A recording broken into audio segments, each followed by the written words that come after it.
power like Rapunzel, inner Coleman like Snow White, or the earth or Miss Core, meaning the heart of the person, the core of the person, the soul of the person, Miss Core, the authentic core of a person. Earth opens up, she gets pulled down. Now I got the chasm image. So it can't be there because it cracked like that. It got pulled down like that. Another way to think about that gap, that geological metaphor, the crack in the earth, the gap like that, is that there's a gap between what the baby needed and what he got, a huge gap, so the soul went away. And that's a psychic pain like that. I mean, the image conveys the pain of it. So the mercy is our brain senses endorphins called the swoon to numb it like that. So there's a natural built-in kind of like pain-numbing, mercy-numbing thing called endorphins, they say.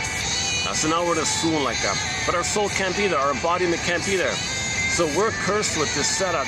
Whereas mother hurt us, our soul went away, we're numb, but we've got this script where we cry for love, mother said no. We cry for love, mother said no. So that record, that 45 record, that's the only tune we know, that's the only emotional issue we know, that's the only kind of setup that was wired in. Human connection leads to neural connections, interpersonal leads to intrapsychic. So that's what we're looking at, this intrapsychic, this endopsychic, implicit memory, procedural memory, psychic stencil, psychic template, prototypes, deep existential conclusions. The body knows, the body keeps the score, the body remembers mysteriously the mind and body, you know, and then the inner child of the past knows. And all these memories, it's in the body, in the unconscious self, the double self, the secret self, the shadow self, etc. So, but that part of the brain that records all this doesn't know time. So it's in a state of timelessness. That's why when it's spinning around, it can do it forever because there's no time there. That brain doesn't know time. The survival part of the brain doesn't know time. And so the seahorse part of the brain, shape part of the brain that's in the brain called the seahorse, called the hippocampus, comes on later on.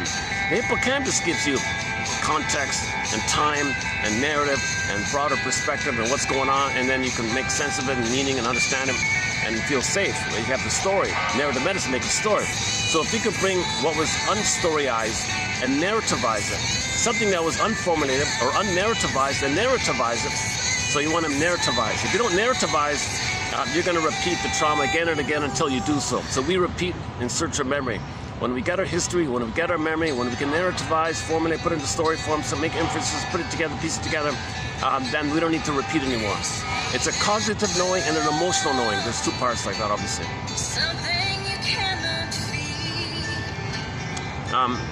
I got another very late start here today. There's only like an hour left of daylight here.